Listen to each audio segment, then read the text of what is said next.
Hi, I'm Charles Nouhan of EcoRich LLC, commercial food waste composter provider.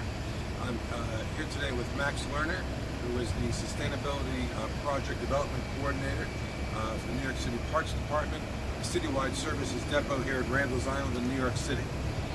And I'm with his colleague Scotty. We're going to talk today about how Max's experience has been with the EcoRich Composter. It's the first one deployed in New York City. Max has had the machine since June, and what I'll do now is I'll sort of step away and let Max and Scotty talk about the machine. I'll have a few questions for you, and we'll take it from there. So gentlemen, Max, let's start with what was it that brought you to take the decision to purchase this machine, and what was the idea of what you'd be using it for? Well, the agency, not just with compost, but with all sustainable technology, has really made it a mission of ours to pilot the latest and greatest, whatever emerging technologies are on the bleeding edge of sustainable and resilient development nationally and internationally. So we test alternative energy systems, we test green infrastructure elements, and we certainly test a wide range of composting systems as well. We've positioned ourselves as a public demonstration site. We are one of the city's compost demonstration sites. We compost over a dozen different ways in this facility using a number of machines, including yours. And when we learned about this machine, I had met your colleague at a conference. We had heard of in-vessel composting before, of course, but this really framed it in a way we had never seen. When we had been presented with the idea of in-vessel composters, they were machines that cost tens of thousands of dollars. They were machines that were incredibly elaborate. They were essentially permanent installation. It was a really logistically complex thing to set up. So we hadn't yet put one in our facility, and when we were presented with this freestanding system that had the same benefits and additionally had such a rapid turnover time, we were really excited to verify that both for our agency as well as for the public and for other city agencies that are similarly considering smarter ways to sustainably manage their waste. And we've just been floored by how seamless it's been. It's really a unique device that does the job. Yeah. Have you found it easy to use? Yeah. I mean, this is about as complicated as it gets. There's a couple of knobs. It's turn it on, turn it off. This is plug and play technology. It has essentially no maintenance or operating burden. It has taken everything we've put in it without fail, and we were initially skeptical at a 24-hour turnover time. Honestly, sometimes even faster than 24 hours, but really, just about everything we throw in this thing is processed into a very uniform and very useful composition of compost, and fine, pleasant-smelling, uniform compost dust, which I can gladly show you. I've had no issues with this machine whatsoever. It's been quite miraculous. Well, that's so encouraging to hear. Of course, what makes this unique is that it is an aerobic, that is with oxygen digester, composting food waste in 24 hours, reduces the volume by 80 to 90%, and it produces a soil amendment. Max, you say you've been satisfied with the soil amendment. Can you tell us a bit more about that and what you've been using it for? Yeah, sure. We've mixed this into a number of our planting systems. We've used it for a wide range of projects, including compost tea.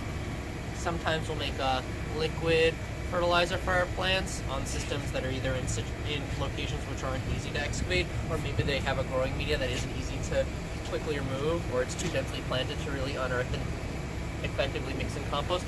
So because it's a very fine material that comes out of the machine, it's actually really good for blending in water to make a liquid compost with. That's been one of the real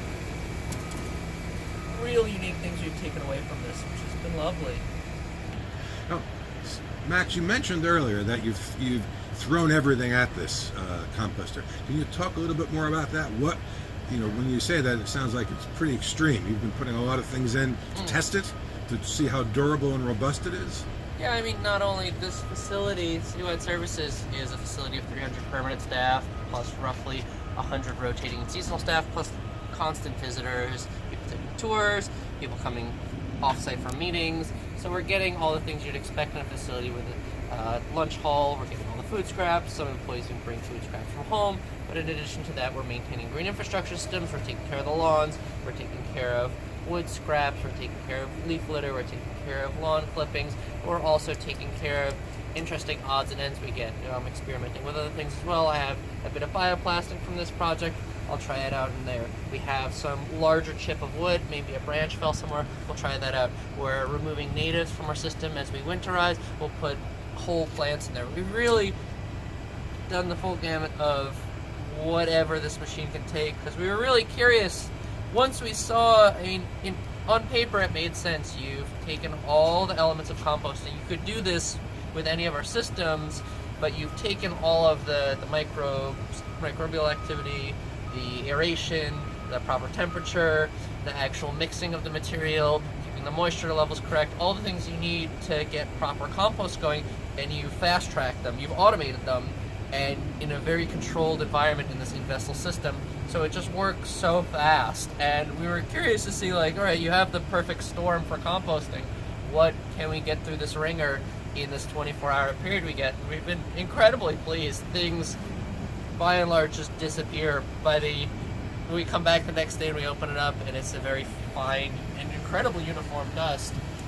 Sometimes large pieces of wood will give it a second day, but really nothing's been able to stand up as much, especially standard food scraps, things you would normally see in a residential or commercial composting machine, eggshells and organic material and vegetables and fruits and what have you, are absolutely gone. So if I can ask you then a follow-up question about that. Please. So you've been putting in quite a different mixture of things. Oh, yes. The idea of you're trying to get a more uniform mix of what is a compost, more so than just a soil amendment. Correct. By throwing in this recipe Yes. of yours. And that's interesting for me to learn about, because most of the target audience that we're looking at EcoRich are food waste producers. Of course. Restaurants, universities, prisons, hospitals. But we have been a little bit cautious ourselves about their questions about, can we put in leaves, can we put in grass, can we put in things like that. From what you're saying, you've actually been able to put in a mixture of those things. Oh, yes. The machine still performs and it produces a uniform mix of material. And in a normal system, you'd also be concerned about that mix. You would really want to balance the greens to browns, the carbon to the nitrogen. You want to make sure your system doesn't go anaerobic. You want to make sure your system doesn't smell. You want to make sure your system isn't too dry, that it takes forever to break down. We really haven't been seeing that issue either. We've basically just been throwing in whatever we have that day. And yeah, we're trying to we have a wide range of partners as well here. Sometimes it's the school, and so they're really just dealing with cafeteria food. Sometimes it's our forestry division, so they're really just dealing with landscaping waste and largely tree debris. We want to make sure that this is a pilot that's been framed for every potential client, so that when people from any flavor of the world come to us with their own unique organization and organizational goals, we can say, oh yeah, this is the machine that makes sense for this is the machine that makes sense for that. And that's how we frame all of our pilots. But we've been really pleased that this has been such a one-stop solution to any organic material we've had to deal with. It's been quite incredible. The one thing that we suspected was, once we were putting in material after material after material in this and seeing it was all processed fairly quickly and fairly uniform, we thought maybe this is taking up more energy than we'd anticipated, and that could be the Achilles heel. But we put a net meter on it. We've been monitoring the power use for the better part of the past 9 months, and it's a negligible amount of power being used by this machine, especially because it goes into sleep mode after the 24-hour cycle. It's not just running at 100% 365. It's a smart machine. It does the job, and then it goes into a cool down mode. And it's been like having an extra toaster or microwave in your house. It's not this gigantic power investment as we had initially feared. Yeah, that's good to hear about that. I'll ask one last question then. Please. Tell us a bit more, please, about what you're using the material for in your facility. I know you have the roof garden. Yep. Talk just a little bit about that, please. We have our roof garden here, our facility, in addition to demonstrating every composting system that we've found. We also demonstrate every type of green roof we've seen on the market. So we have over 3 dozen different types of green roofs on top of the same building, which is unheard of worldwide.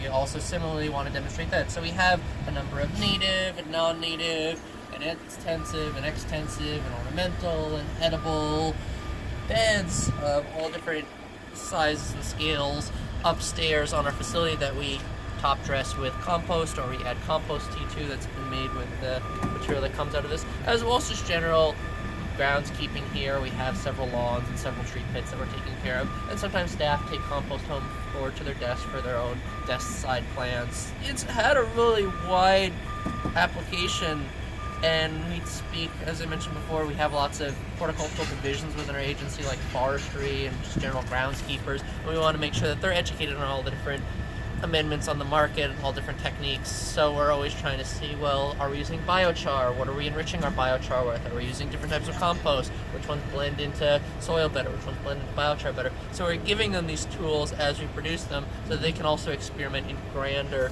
scaled up use across the city.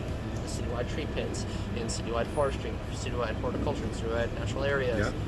Yep. It's a great place. Our facility really stands as a testing ground for all the different things out there, and what we do is we put it on this public platform not only so the agency can learn, but so that the agency can really actively consider, well, we have dozens and dozens, hundreds and hundreds of more sites. Does it make sense to scale this beyond our borders? And we feel that it does. It's a very effective machine. It's a relatively low cost to invest in one of these units. It's really not an issue of maintenance and upkeep. The machine takes care of itself. It's been a very seamless device to work with. We've been incredibly pleased. My team's a huge proponent for this machine. That's fantastic to hear. Max, could you just show us some of the material, just maybe open up the hatch? Yeah. And you mentioned that you've been giving this material to some of your colleagues to use in their potted plants. Yeah. Have you had any feedback from them? I mean, generally they say everything's okay using it that way? Yeah. We haven't had any negative feedback. You can see it's finer than, I mean, you can see a lot of it's almost a dust. It's an incredibly fine and relatively uniform compost, so it works really well for compost tea. Colleagues have liked that, but it's very easy to blend into loose soil if you have to. You really don't have to do a lot of work to dig into it. Yeah, I've had nothing but rave reviews about using this material. We're working with a number of soil institutes to assess the nutrient levels coming out of this machine, but at least anecdotally I can say that from applying it to many planted systems, we've been very pleased with the results. Max, do you have any other advice you might give to another organization thinking of using one of the EcoRich composters? Yeah, I'd say come on down to our facility. I'll gladly show you this machine in operation. It's been in place for the better part of a year. It's really a no mess, no fuss solution to managing all matters of organics, from landscaping material to actual edibles from a kitchen, even a commercial kitchen. It's a really incredible machine, and I'm excited to see how it scales up in local, national, and international use moving forward. I haven't seen something like this on the market yet, and I'm sure that a lot of other city partners are going to be moving forward with using it, granted how seamless it's integrated into our facility operation. Well, Max, thank you ever so much for doing that. My pleasure. And what I'd like to say in closing is to thank you and your team, and in particular the Parks Department, for the opportunity to come and see you today. And thank you so much for all your comments. It's really fantastically helpful. Thank you all very much for watching, and look for more videos from us in the future. Bye-bye now. Thanks.